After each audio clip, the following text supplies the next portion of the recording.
사도신경으로 우리의 신앙을 함께 고백하도록 하겠습니다. 전능하사 천지를 만드신 하나님 아버지를 내가 믿사오며 그 외아들 우리 주 예수 그리스도를 믿사오니 이는 성령으로 잉태하사 동정녀 마리아에게 나시고 본디오 빌라도에게 고난을 받으사 십자가에 못 박혀 죽으시고 장사한 지 사흘 만에 죽은 자 가운데서 다시 살아나시며 하늘에 오르사 전능하신 하나님 우편에 앉아 계시다가 저리로서 산자와 죽은 자를 심판하러 오시리라. 성령을 믿사오며 거룩한 공회와 성도가 서로 교통하는 것과 죄를 사하여 주시는 것과 몸이 다시 사는 것과 영원히 사는 것을 믿사옵나이다. 아멘.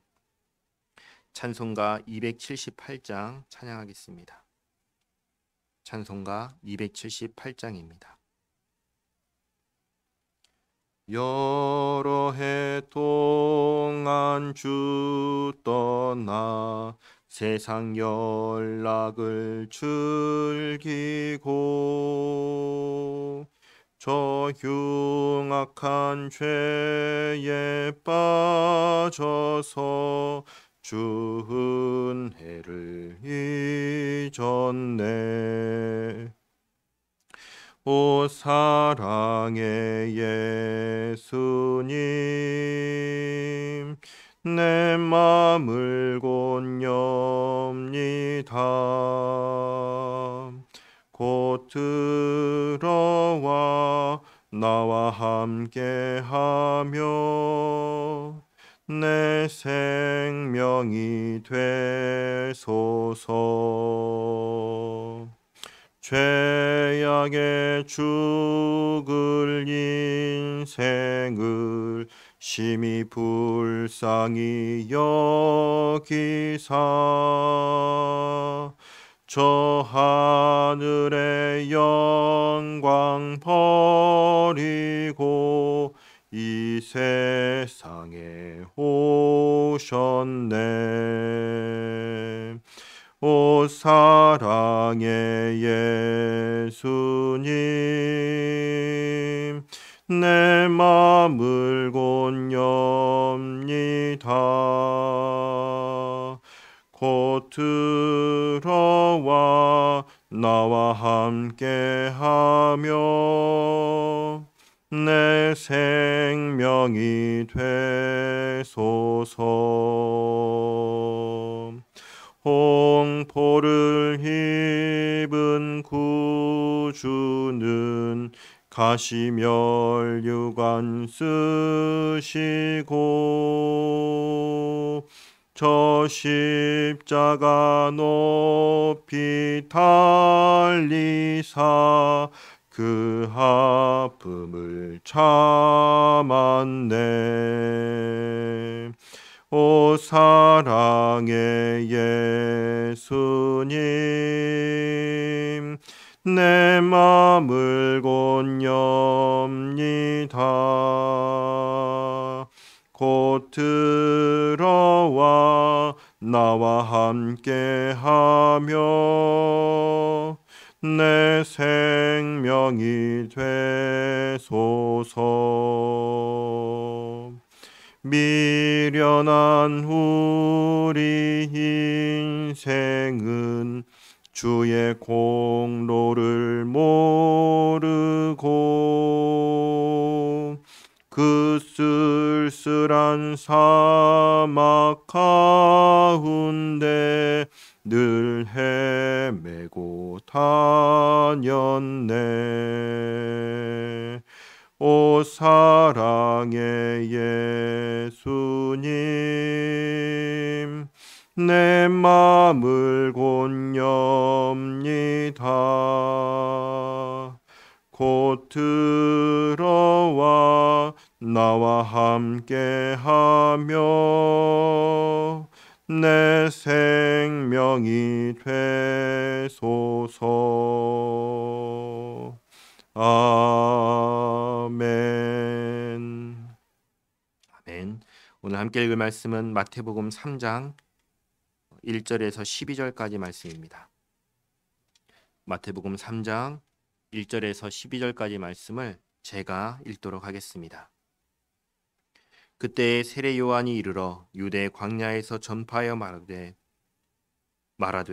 회개하라 천국이 가까이 왔느니라 하였으니 그는 선지자 이사야를 통하여 말씀하신 자라. 일러스되 광야에 외치는 자의 소리가 있어 이르되 너희는 주의 길을 준비하라 그가 오실 길을 곧게 하라 하였느니라. 이 요한은 낙타털 옷을 입고 허리에 가죽띠를 띠고 음식은 메뚜기와 석청이었더라.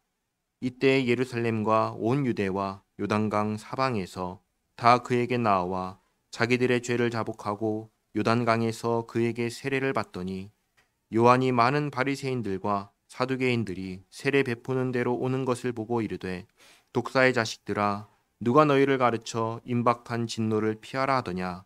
그러므로 회개에 합당한 열매를 맺고 속으로 아브라함이 우리 조상이라고 생각하지 말라. 내가 너희에게 이르노니 하나님이 능히 이 돌들로도 아브라함의 자손이 되게 하시리라. 이미 도끼가 나무 뿌리에 놓였으니 좋은 열매를 맺지 아니하는 나무마다 찍혀 불에 던져지리라. 나는 너희로 회개하게 하기 위하여 물로 세례를 베풀거니와 내 뒤에 오시는 이는 나보다 능력이 많으시니 나는 그의 신을 들기도 감당하지 못하겠노라. 그는 성령과 불로 너희에게 세례를 베푸실 것이요 손에 키를 들고 자기의 타작마당을 정하게 하사 알곡은 모아 곡간에 들이시고 죽정이는 꺼지지 않는 불에 태우시리라. 아멘. 오늘 새벽에도 하나님의 은혜가 저와 여러분에게 함께하기를 기원합니다. 예수님께서 갈릴리 나사렛으로 가셨습니다. 거기서 살기 시작하신 지 상당한 시간이 흐른 뒤입니다.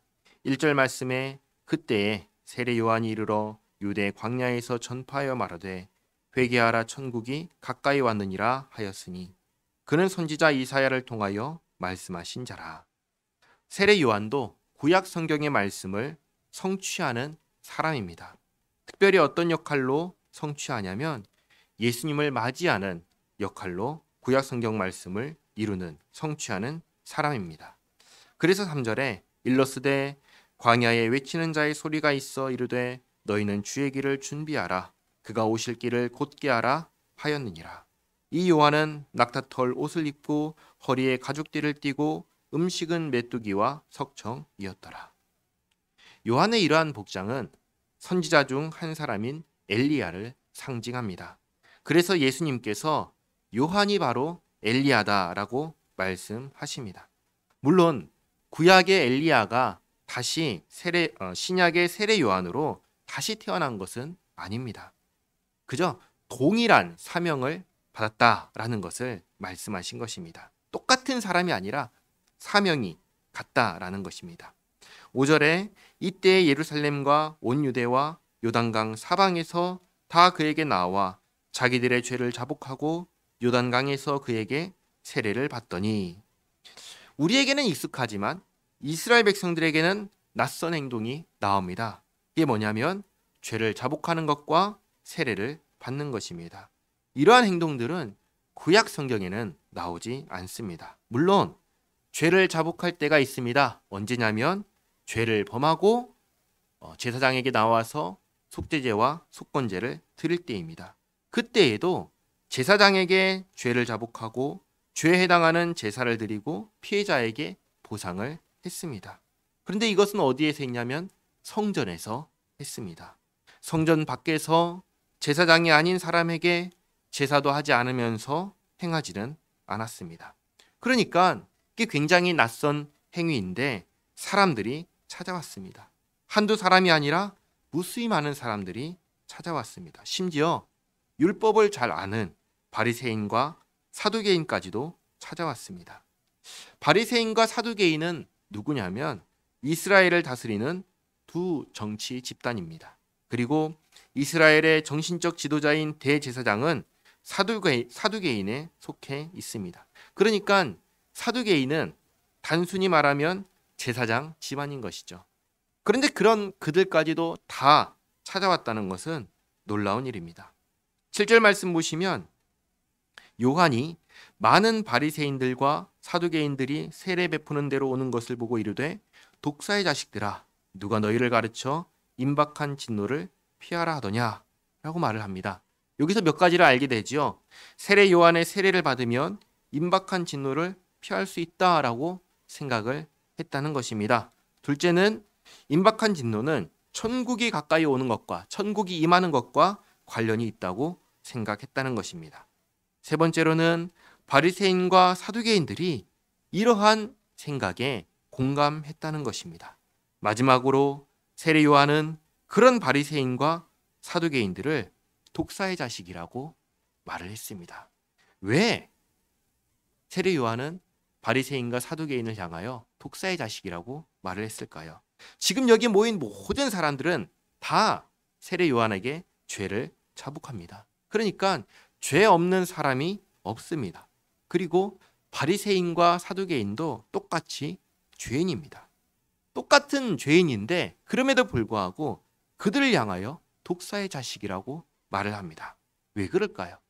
그 이유는 이들이 이스라엘의 지도자들이면서 이스라엘 백성들을 천국으로 인도하지 않았기 때문입니다. 나중에 예수님께서 마태복음 23장을 보시면 바리새인과 사두개인을 향하여 책망하시는 말씀을 하시는데 23장 13절 말씀 한 절만 제가 읽겠습니다. 화 있을진저 외식하는 서기관들과 바리새인들이여 너희는 천국 문을 사람들 앞에서 닫고 너희도 들어가지 않고 들어가려 하는 자도 들어가지 못하게 하는도다. 천국 문을 닫아버리고 자기도 들어가지 않고 들어가고 싶어하는 사람들도 막아서 들어가지 못하게 하는 사람이 누구냐? 바로 이들 종교 지도자들이었다는 것입니다. 사두개인과 바리새인들이 바로 그런 일들을 하고 있었던 것이죠. 그래서 독사의 자식들아 라고 하면서 아주 신랄하게 욕을 하고 있습니다. 그러면서 말을 합니다. 8절 말씀에 그러므로 회개에 합당한 열매를 맺고, 이 말은 변해야 한다는 것입니다. 달라져야 한다는 것입니다. 돈을 횡령하던 사람은 횡령하지 않는 것입니다. 불륜하는 사람은 불륜하지 않는 것입니다. 어떠한 행위가 죄악이 된 행위라면, 하나님께서 금지하신 행위라면 더 이상 그 행위를 하지 않는 것이 회개이고 회개의 열매인 것입니다. 그 열매 없이 9절 말씀에 속으로, 그 열매 없이 속으로 아브라함이 우리 조상이라고 생각하지 말라. 내가 너희에게 이르노니 하나님이 능히 이 돌들로도 아브라함의 자손이 되게 하시리라.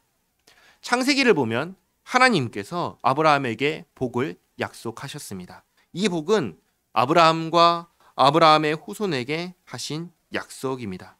그러니까 아브라함의 후손들은 단지 자신이 아브라함의 후손이라는 이유로 이 약속의 혜택을 받을 거라고 생각을 했습니다. 쉽게 말해서 아브라함의 자손이니까, 아브라함의 후손이니까 나는 무조건 천국에 들어간다라고 생각을 했던 것입니다. 그러나 세례 요한이 그러한 생각 앞에서 아주 분명하게 이야기합니다. 아니, 그렇지 않다라고 선언합니다.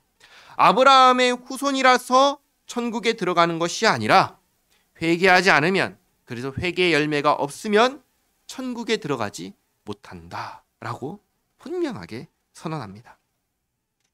자, 세례 요한이 회개하라, 천국이 가까이 왔다라고 선언합니다. 그런데 회개하지 않는 사람이 있습니다. 그래서 천국이 와도 들어가지 못하는 사람이 있습니다. 이 사람들은 어떻게 될까요? 10절 말씀에 이렇게 얘기합니다. 이미 도끼가 나무 뿌리에 놓였으니 좋은 열매를 맺지 아니하는 나무마다 찍혀 불에 던져지리라. 쉽게 말해서 지옥에 간다. 아주 선명하게 선언합니다. 회개의 열매가 없으면, 회개의 열매가 없는 사람은, 회개하지 않는 사람은 천국에 들어가지 못한다. 분명하게 선언합니다. 그러면서 11절에 나는 너희로 회개하게 하기 위하여 물로 세례를 베풀거니와. 그래서 세례 요한의 세례를 회개의 세례라고 부릅니다. 회개의 세례는 특징이 있습니다. 어떤 특징인가? 내가 나의 죄된 행위를 알고 그 죄된 행위를 내가 스스로 고쳐야 한다라는 것입니다. 그래서 죄를 자복하고 세례를 받고 회개의 열매를 맺어야 합니다.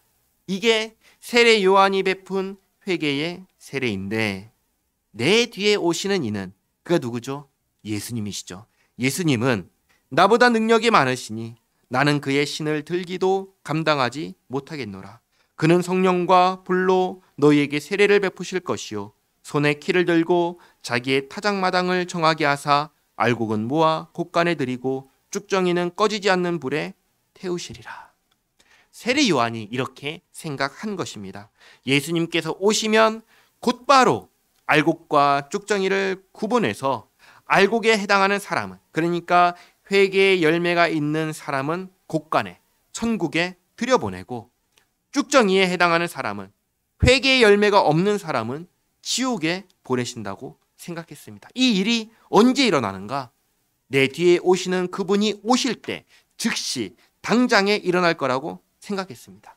그래서 나중에 보면은 세례 요한이 자기는 즉시 일어날 거라고 생각했는데 그 일이 즉시 일어나지 않으니까 혼란스러워하는 모습을 보이기도 하는 것이죠. 세례 요한은 예수님께서 오시기 전에, 천국에 임하기 전에 주님을 맞이할 준비를 하게 하는 광야에 외치는 소리의 역할을 했습니다. 내가 천국에 속한 백성이 되기 위해서는 사실은 아브라함의 후손이라는 것은 중요하지 않았습니다. 중요한 것은 무엇이냐면 내가 하나님과 어떠한 관계가 있냐라는 것이었습니다. 그래서 구약 성경에도 보시면 얼마든지 아브라함의 후손이 아닌 이방인도 천국에 속한 백성, 하나님께 속한 백성이 될 수 있었습니다. 그러므로 하나님과 관계가 있다라는 것이 중요한데, 내가 하나님과 관계가 있다라고 하는 것은 무엇으로 나타날까요? 그것은 바로 믿음과 행위로 나타나는 것입니다.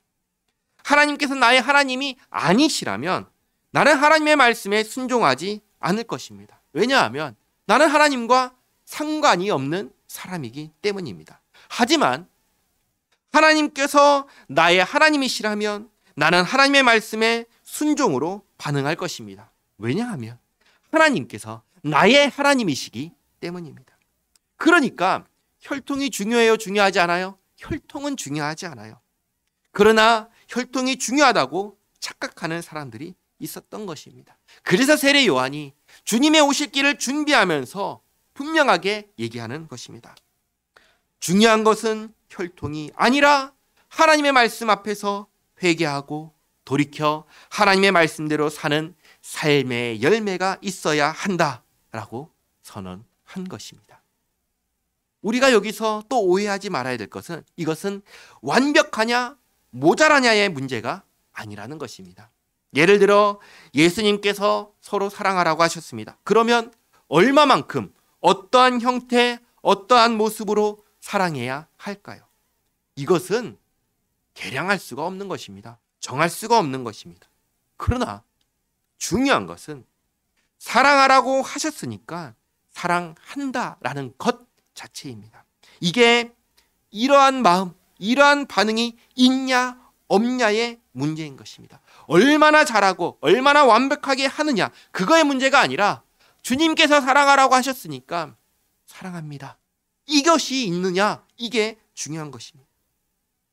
그래서 그러지 못했던 삶을 세례 요한이 얘기하면서 회개하라, 그리고 회개의 열매를 맺으라 라고 이야기를 하는 것입니다. 회개하고 하나님 말씀에 순종하며 살아가려고 하는 이 마음이 있다라는 것, 이것이 중요한 것입니다. 이 마음을 품고 오늘 하루를 살아가는 우리 모두가 되기를 바랍니다. 기도하겠습니다. 하나님, 천국이 임할 때 알곡은 곳간에 들이시고 쭉정이는 불에 태우신다는 말씀 앞에 스스로를 돌아봅니다. 나는 주님 말씀 앞에서 순종하고 있는지, 잘하고 있는지 회개합니다. 하나님, 항상 돌이켜 회개하면서 하나님께서 기뻐하시는 뜻이 무엇인지 분별하며 하나님의 영광을 위하여 살게 하옵소서. 예수님 안에서 베푸신 구원의 은혜가 너무나 감사하여 기쁨으로 그러한 삶을 살아가는 우리 모두가 되게 하옵소서. 예수님의 이름으로 기도하옵나이다. 아멘. 주님께서 가르쳐 주신 기도로 함께 기도하겠습니다.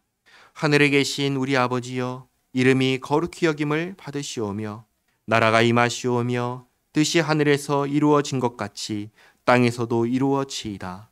오늘 우리에게 일용할 양식을 주시옵고 우리가 우리에게 죄 지은 자를 사하여 준 것 같이 우리 죄를 사하여 주시옵고 우리를 시험에 들게 하지 마시옵고 다만 악에서 구하시옵소서.